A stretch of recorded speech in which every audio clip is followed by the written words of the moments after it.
So listen, y'all, I'm sitting here with Caleb Colossus. You might recognize him from Rhythm and Flow, and he broke the entire story down on how he got on the show. Now, what you may not know is that he's only been, let's say, professionally recording for 2 years. Had 2 singles out before he even got on the show.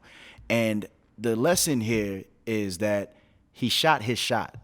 His people Facts. around him were tapped into music and the lifestyle of hip hop and everything that goes on social media. They tagged him in it. He said, whatever, I'm going to shoot my shot. He shot his shot, got on the show, recorded it out here in Atlanta. This is the thing, y'all. When people talk about being the best and wanting to be the best, we don't know that you're the best unless you sign up for the things that Facts. people attest to being a legit arena of people competing to be the best. Right. You know, it's like wrestling in your state or the NBA or anything. You can say you're the best ball player, but unless you lace your shoes up or you take your shots to go through the trials that everybody has to go to make it to the league, you're only the best in your neighborhood or you're only the best in your head. So you have to prove it, and there's grounds where you can prove it. Caleb could have just not did it. He could have just kept driving and been on the way to work and just kept it going and been a spectator just like the rest of us watching the show saying, these people are talented, these people are dope, or as an artist saying like, man, I'm better than this dude. That doesn't even matter unless you shoot your shot. So the lesson here is to shoot your shot. Now, from that show, he's gotten crazy streams, a following, eyes, ears, people are checking him out. And there's more than one way to skin a cat, but this is just one way, and it's a big way. Think about it. Prince may not been able to sell that many records as he did if he wasn't on a major first. And I'm not saying you got to get on a major first, but because he had those eyes and ears that gave him the opportunity to do what he wanted to do and let his talent speak for itself and control his destiny. So sometimes to control your destiny, you have to like get into that wave of that jet stream so you can get those eyes and take it from there. Somebody, it's very true, and I always hear this is like you always gotta, prepare for opportunity. I genuinely felt like my entire from the point I started rapping I was always like I'm gonna get an opportunity at some point. I don't know if it's me bumping into a rapper at Costco or me getting on a show. I was just like I always knew that I had to have something ready for that major moment, and I had to when it happened I had to obviously seize the moment. But it's crazy because I being so new, being in a rap for only 2 years or whatever, when I was going through the process of the show, obviously when I left I was kind of like down. Obviously you want to win, but I had to really sit back and kind of check myself of how crazy the experience is, being top 5 in the country, as many people that try to do music, and how many opportunities and moments prior to that where it could have went left. I could have completely bombed at my audition. Right. I could have bombed, cypher round or whatever round, and to have gotten that far, it was just like, I mean, it was really just a blessing, and it really helped me when I got back home to record my project and put it out. I put my project out prior to the show because I was kind of like, yo, I want these people that might not have got a full picture of who I am as an artist. I want them to be able to come and look at the project and be like, okay, I understand where who he is as an artist, because I know how it was gonna work. I knew people would watch the show and type you in and see if they like your music outside of TV. Mm-hmm. And I think that's really what's really helped me the most is people like have gone back and been like, yo, your EP is crazy. And I went, it's wild to me is because I went up until the show, I didn't really know how to make music. I knew I could rap. I didn't know how to go in the studio and command stuff and engineer and get stuff done. And when I left the show, I went and recorded my entire project from that period of leaving the show to a week before it released. So those 10 months when we're waiting for the show to drop, I was like, yo, I have to have a project out. I have to. I can't just have these 2 songs out. So I went and did my project and knocked it out loud, went and wrote and recorded all of it after the show. Mm-hmm. And being on that show and having that experience, it just allowed me to make music that I've never was able to make prior to, different confidence, different ear for music, different idea of what, sells and what will sound good, and obviously was able to tell my story a little bit better than I could have in the show. So Right. it was just I the second I got back, I was telling myself like this on a plane back. I was like, yo, you gotta get right. You gotta you knew gotta what you have had to do. something. You knew what I you just had knew to what I had to do, and knew I had to deliver something that was bigger than whatever I could have did on the show. Yeah, I mean, preparation is when you're proactive to things that you shouldn't be reactive to when those opportunities Facts. come, because you never know what opportunities are going to come. And I tell artists that this all the time, especially artists that have done my shows that, touch my stages. It's not about what the opportunity can do for you. It's about what you do with the opportunity. And that's a major key, because a lot of people think that a thing is going to change their life. Like I've been on a show, you know what I'm saying? And there's a lot of people that have been on shows and they think that like, I've done a commercial with Sprite and I thought, and it's not negative or nothing like that, but it's like, it's like somebody can just be chill and reactive and be like, yo, like, oh, my social media is going to change now. Like I'm on a Sprite commercial and all of this, but sometimes it's just, you never know. Like sometimes the algorithms don't work like that. It doesn't work like that. You know what I'm saying? So it's the fact that you're proactive about it, you're not letting anybody else, you're not putting your destiny in anybody else's hands. And I think that's where a lot of artists mess up, is that what they bank on, they're trying to put their eggs in one basket that doesn't exist yet. You know what I'm saying? Nice. And a lot of people that supporters think that too. They're thinking that like, okay, the only way that you're gonna make it is if you put your eggs in a basket that doesn't exist. And they're thinking since nobody's tossing you the keys that you're not gonna make it. When at the end of the day, you don't even need the keys. Sometimes you just need a ride to get there. Facts. You feel me? And so, I think it's a major key that when artists move around and they think about their careers, it's like, what can you do to empower yourself and to do what you need to do and control the situation, or have some type of control in the situation and what you do with it, and not just think about like, if somebody just did this for me, then everything would be different. Everything would be different if you did it for yourself. It was wild, because when I left, I finished filming last week of February, and I obviously knew the show would air and fall or whatever, and it was, I think that's those months of waiting was probably the biggest growth I had in my life, because I knew, like your life is probably gonna change. You're gonna have ears that you never had before, but it's not yet. Like those 10 months, I couldn't have just gone and sat in my crib and not done anything. I knew I had to put in the work and be ready for that moment, because if I could have just sat there and not done anything and just ran with the the cloud or the following that comes from the show, and then a year later people are like, I don't even know who this guy is. Right. You're not going to sit there and be like, oh, I guess people are liking me now, so let me now do something. It's kind of like when Eminem got signed, or like when 50 got signed, they already had albums in the can. So when they were doing like the singles, when like before he even did, Hi My Name Is, he already had the Slim Shady LP done. So when he released that, and that's buzzing and he's getting money and doing that, he's working on his next project. So he was already ready for that. Now, if he would have dropped Hi My Name Is, then it's like, oh, snap, like now I got to catch up to my own hype. And feelings might not have been the same. And it was another thing too, is because I was very, very, obviously, like I said, very close to the artists that were on the show, and we all had different scenarios as artists. Like obviously Flawless had been doing it for so long. Mm-hmm. D Smoke had been in the industry for a long time. Troy had been doing stuff. London had been doing stuff. And I knew, I wasn't in the same situation as them. I knew I only had 2 songs out. Flawless had albums and, EPs out. Smoke had like writing credit. Everybody just had different things. And I knew for me, my goal for myself was like, I knew I had to have something, more content prior to, whenever the show releases, Right. that it was gonna, help me and, Right.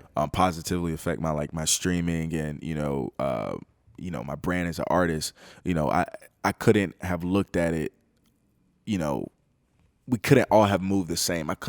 Flawless was able to, wait and drop a project after the show, but it was because he had the content prior to. I didn't have that content prior Right, you to. drove your narrative. So yeah, you have to drive your narrative, and you have to. It showed me that you can't follow everybody else's footsteps. Everybody's footsteps not the same. You can't all go down the same road and expect the same results. Sometimes you have to branch off and do what might be best for you that might not work for so and so, and vice versa. So. Right, and let's say for popular opinion, nobody knew. The general public didn't know anybody on the show. Top 5, top 10. Let's say the top 5. And what I loved about it is that, I feel like the judges and the show, they awarded the people that were the most talented, arguably, right? But what's cool was like for the general public, it's like nobody knows who you are.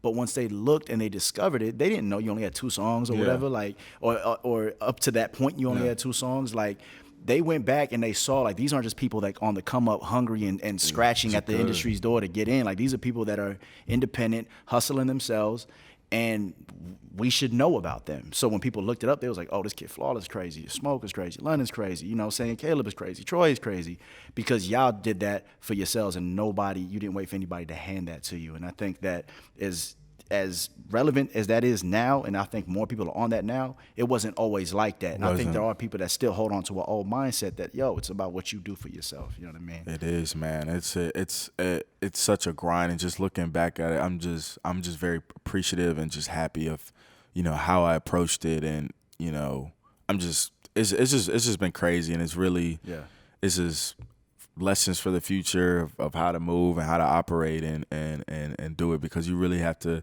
drive your own narrative. You really have to, put in the time and the hours and the work.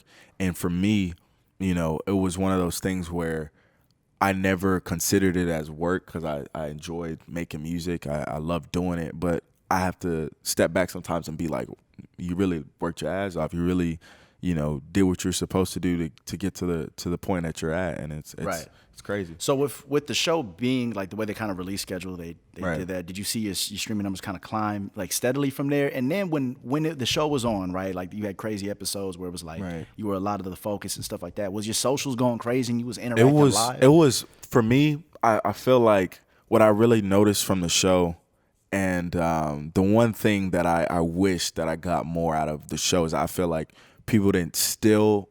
If you just watch the show and you don't, follow me or anything, I don't think that you are able to know who I am as a person or an artist just solely off of the show. But I realized that the episodes and stuff where I had the most traction and following boost or whatever were the ones where they, I was showcased more, or I talked more, or you got an idea who I was as an artist.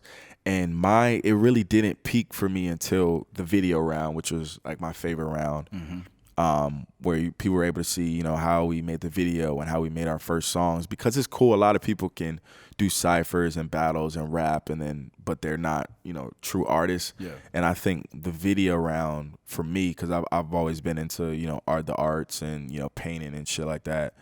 I think that was the first time that people got an idea to be like, okay, I see who he is as an artist. I see how his, mind works, and how, he wants to be depicted as an artist. And, the video and the song was crazy. And that's when it really really that started really connecting spiked. with people. Yeah. So was people like DMing you live right there, and you're like, the episode dropped, so then 2 hours later you're on your phone, just It was so I was always like, when the show was about to drop, I was always wondering like, how is it gonna work? Am I gonna just like, is it gonna air, and am I gonna just wake up and it's just like, am I shit's popping, like, and it's wild, because like obviously, when those shows came out, I was up at like 3 a.m. watching them when they came on the East Coast, and I would go to bed, I'd wake up and I'd be like, all right, but then it would just be random times of the day where it was just like, people starting to hit you, and the following is going crazy.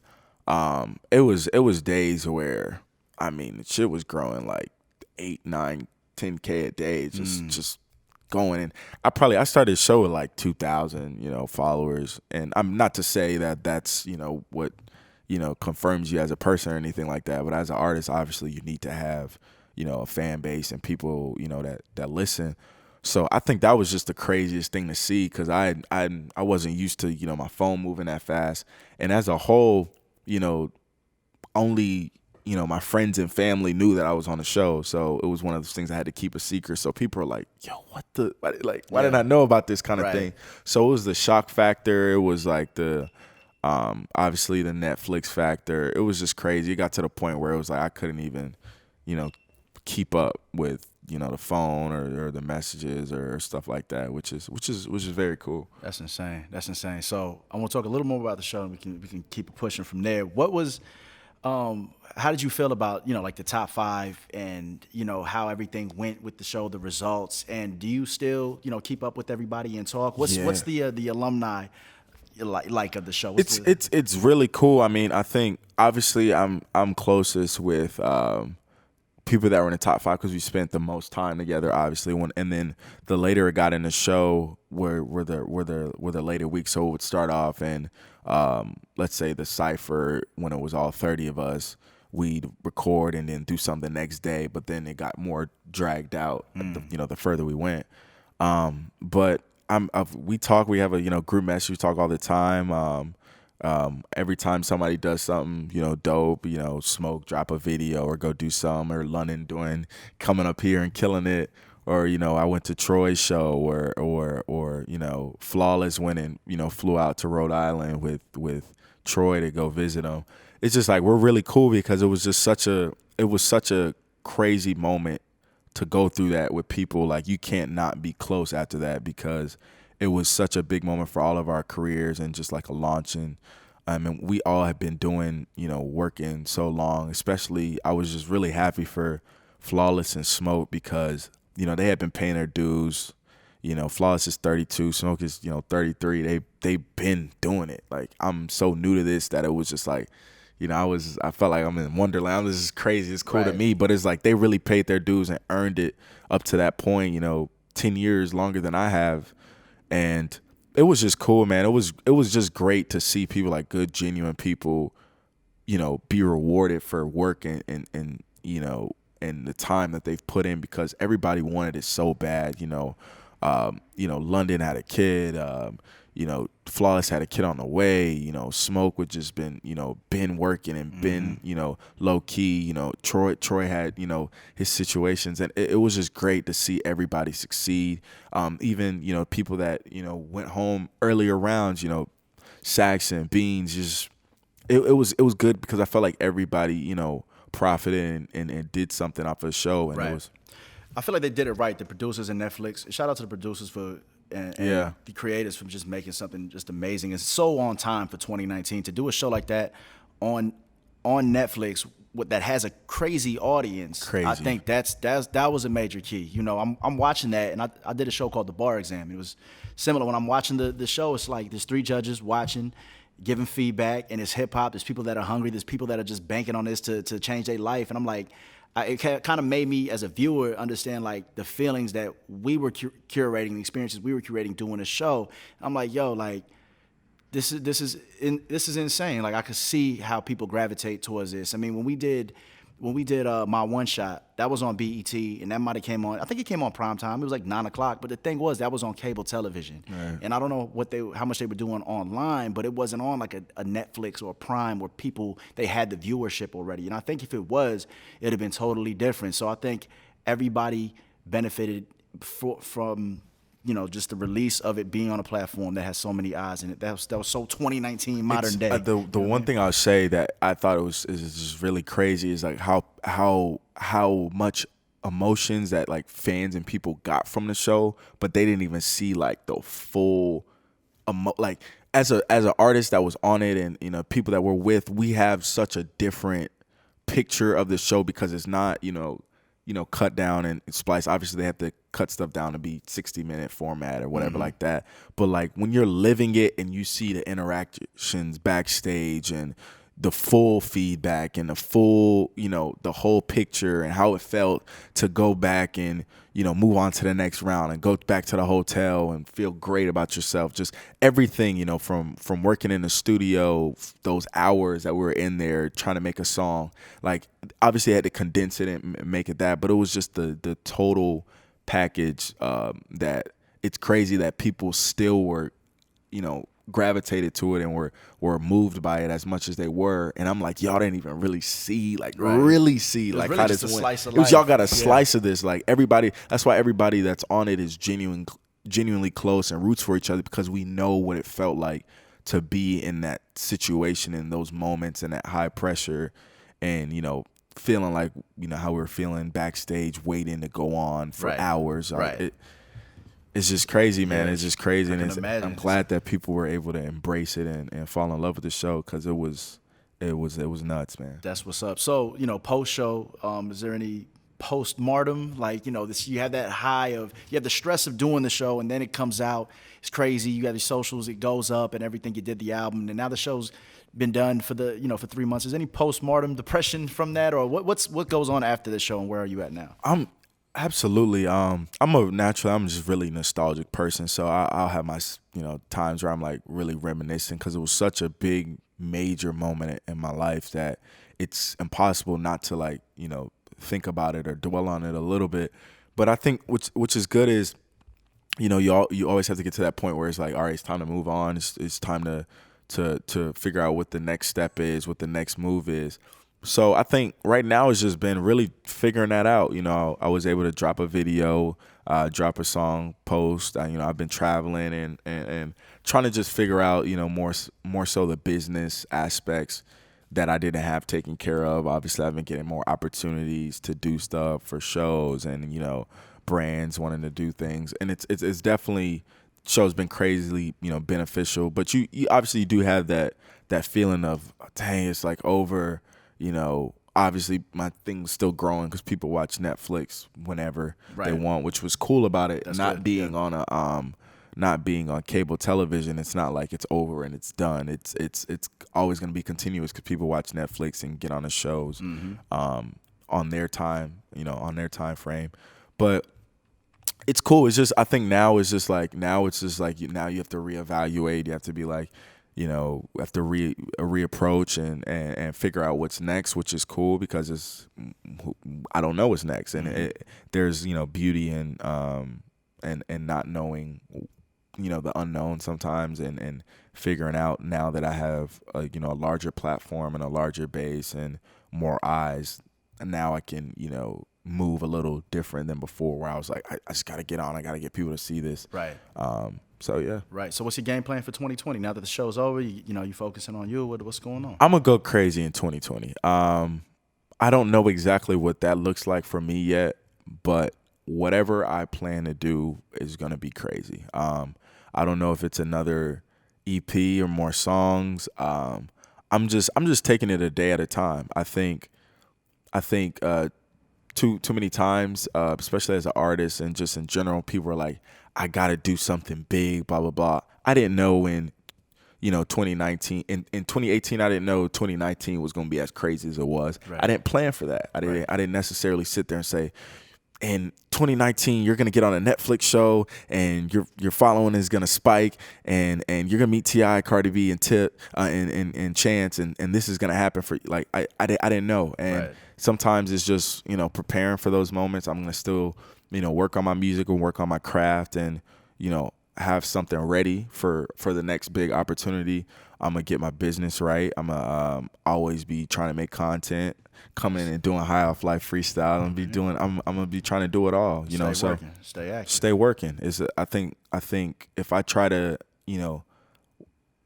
try to do something big and try to top this, because it's gonna be very hard to top this and chase after something bigger than this for right now.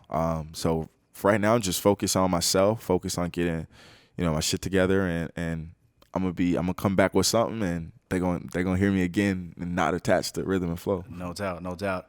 So last question, man. If you can give your younger self advice, young you, 15-year-old you, some advice, what would you tell yourself? My favorite thing is you never know what's happening in your life in that moment. So you might be going through like a hardship or taking L's or whatever they call it, and at that moment it might not make sense, but it always makes sense. Like everything that led me up to being on a show and dropping my EP and all these wins that happened in 2019 were for moments in 2015 and 2014 and 2013 that didn't make sense to me at the time. And it's just sticking with it, man. It's everything that you go through is because there's always that light at the end of the tunnel. There's always something that will make everything in the past make sense, and you have a better understanding of why things happen and why you took that L and why something bad or strange has happened in your life. It all makes sense in the long run. No doubt. So you're bigger than the moment. You're bigger than what you're going through. Be stoic with what you're going through. There's a bar there somewhere. I don't know where it's at. Ooh, I might have to look. Yeah. Inspired. Hey, man. Yeah, but yo, it's been a pleasure, man, to have you here to do a High Off Life freestyle. You bodied it, by the way. Can't wait for that to come out for the people to see it. Yes, sir. If you can, look directly at this camera and shout out your socials, where they can find you at, what your music is called, and all that good stuff, man. Yo, Caleb Colossus, CALEB, COLOSSUS. That's on everything. That's on Twitter. That's on Instagram. I don't even know if Snapchat too. Shit. But y'all can find me on there. I have an album out, When Paint Smears. It's crazy. It's fire.